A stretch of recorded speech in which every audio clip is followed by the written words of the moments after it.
मेरा परिवार हर साल गर्मियों की छुट्टियों के दौरान एक अलग होटल और रिजॉर्ट में जाता था, जिसमें मैं, मेरी वाइफ और मेरे दो छोटे लड़के शामिल थे।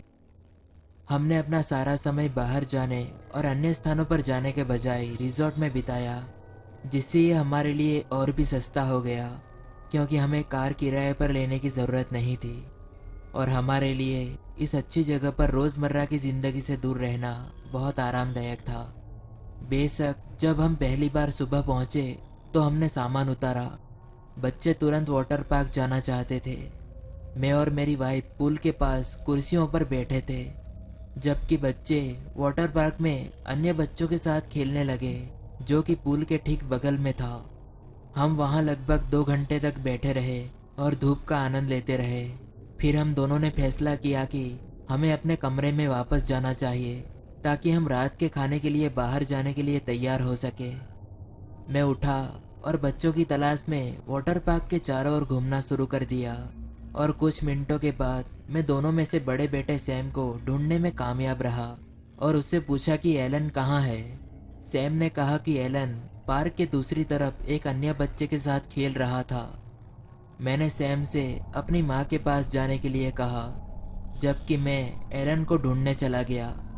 मैं शायद 10 मिनट तक बेवकूफ़ की तरह इधर उधर घूमता रहा और जब आखिरकार मैंने उसे देखा तो मैं घबरा गया। वो पीछे के कोने में था, जहाँ कुछ कुर्सियाँ थी, और वो एक छोटे लड़के से बात कर रहा था जो लगभग उसकी ही उम्र का लग रहा था।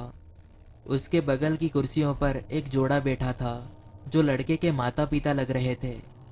मैं करीब गया और अपना परिचय दिया, लेकिन उन्होंने मुझे हल्की सी मुस्कान देने के अलावा कोई प्रतिक्रिया नहीं दी। कुछ सेकंड के लिए एक अजीब सी खामोशी छा गई। फिर मैंने एलन को बताया कि हम डिनर पर जा रहे हैं और उसे वापस होटल ले गया। मैंने उससे पूछा कि उसका नया दोस्त कौन है और उसने कहा कि वो उसके साथ वाटर पार्क में खेल रहा था।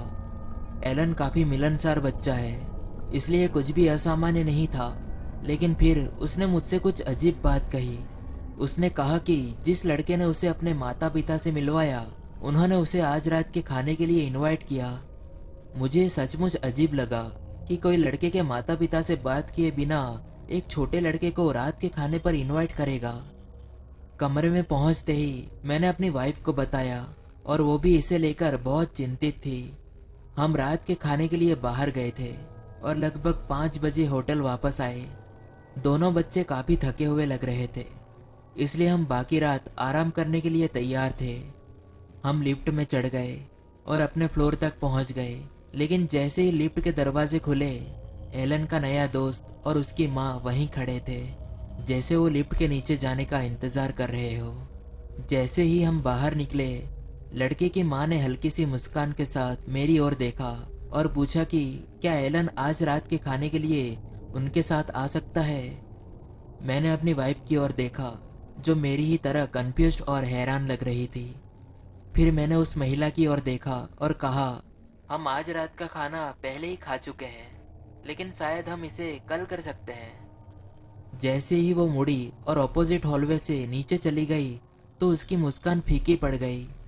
मुझे पता था कि मैं और मेरी वाइफ दोनों एक ही बात सोच रहे थे कि वो रात के खाने के बारे में पूछने के लिए पूरे समय लिफ्ट के पास चुपचाप इंतज़ार कर रहे थे। जब हम अपने कमरे के अंदर पहुंचे, तो हमने एलन को सख्ती से कहा कि वो हम में से किसी एक के बिना उस परिवार के पास ना जाए। वो इसे लेकर थोड़ा चिंतित लग रहा था, लेकिन वो मान गया। मैंने सैम को भी अलग से समझाया और सुनिश्चित किया कि उसे सिचुएशन के बारे में पता हो, और मैं चाहता था कि अगर हम कभी आसपास ना हो तो वो अपने छोटे भाई की देखभाल करे। हम सभी ने बारी बारी से शावर लिया और फिर पूरी रात बिस्तर पर और सोफे पर आराम किया। मैं इस बात से बहुत परेशान था कि छुट्टियां कैसे बीत रही थी। मैं पहले से ही अपने बच्चे की सुरक्षा को लेकर तनाव महसूस कर रहा था, लेकिन मैंने खुद को शांत किया। आखिरकार हम सब सोने के लिए तैयार हो गए और लाइट बंद कर दी। कमरे में 2 बिस्तर थे।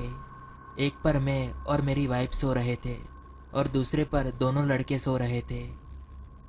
कुछ घंटों बाद रात में मैं चौंक कर उठ गया। मैं बहुत गहरी नींद में था। मैंने देखा कि मेरे बगल में सैम मेरा हाथ हिला रहा है। तुम ठीक तो हो दोस्त? सैम ने मुझसे फुसफुसाकर कहा कि एलन दरवाजे पर किसी से बात कर रहा है। मैं तुरंत बिस्तर से बाहर निकला और सामने के दरवाजे की ओर जाने वाले कोने की ओर मुड़ गया। मुझे दूसरी तरफ से हल्की सी आवाज़ सुनाई दे रही थी। मैं चिल्लाते हुए उसकी ओर दौड़ा और उसे दरवाजे से पीछे हटने के लिए कहा। एलन मेरी तेज़ आवाज़ से भयभीत होकर पीछे कूद गया। जैसे ही मैंने दरवाज़ा खोला, मैंने हॉल में तेज़ी से आते कदमों की आहट सुनी। मुझे पता है कि मुझे कमरे में रहना चाहिए था और मदद के लिए पुकारना चाहिए था, लेकिन मैं इतना गुस्से में था कि मैं बस उस दरिंदे का सामना करना चाहता था। तभी हॉल से मुझे एक आदमी की फिगर दिखाई दी जो हॉल के कोने से नीचे लिफ्ट की ओर मुड़ गया था। मैंने उसे पकड़ने की कोशिश की, लेकिन जैसे ही मैं कोने से मुड़ा, वो पहले ही जा चुका था। उसके पास लिफ्ट लेने का समय नहीं था, इसलिए मुझे पता था कि वो उस फ्लोर पर एक कमरे में रह रहा था। कुछ मिनट तक इधर उधर देखने के बाद मैं वापस अपने कमरे में भागा और अपनी वाइफ से मिला, जो सिचुएशन की उथल पुथल के कारण पहले से ही जाग रही थी। मैंने उससे दरवाज़ा बंद करने को कहा, क्योंकि मैं होटल सिक्योरिटी को घटना की सूचना देने के लिए फ्रंट डेस्क पर जाने वाला था। जब मैं लॉबी में पहुंचा तो मैं खुद को शांत करने की कोशिश कर रहा था, ताकि मैं समझा सकूं कि क्या हुआ था। काउंटर पर एक युवा महिला थी जिससे मैंने बात की, और मैं बता सकता था कि उसने कभी इस तरह की स्थिति का सामना नहीं किया था। इसलिए उसने मुझसे बात करने के लिए अपने मैनेजर के साथ एक सुरक्षा गार्ड को भी बुलाया। हालांकि कुछ मिनट की चर्चा के बाद ये बिल्कुल स्पष्ट था कि वो इस बारे में ज़्यादा कुछ नहीं कर सके। उनके हॉलवे में कोई सुरक्षा कैमरे नहीं थे। मेरे पास दरवाजे पर मौजूद व्यक्ति या रात के खाने के बारे में पूछने वाले माता पिता के इस घटना से संबंधित कोई सबूत नहीं था। मैंने मान लिया कि ये उसी लड़के का पिता था।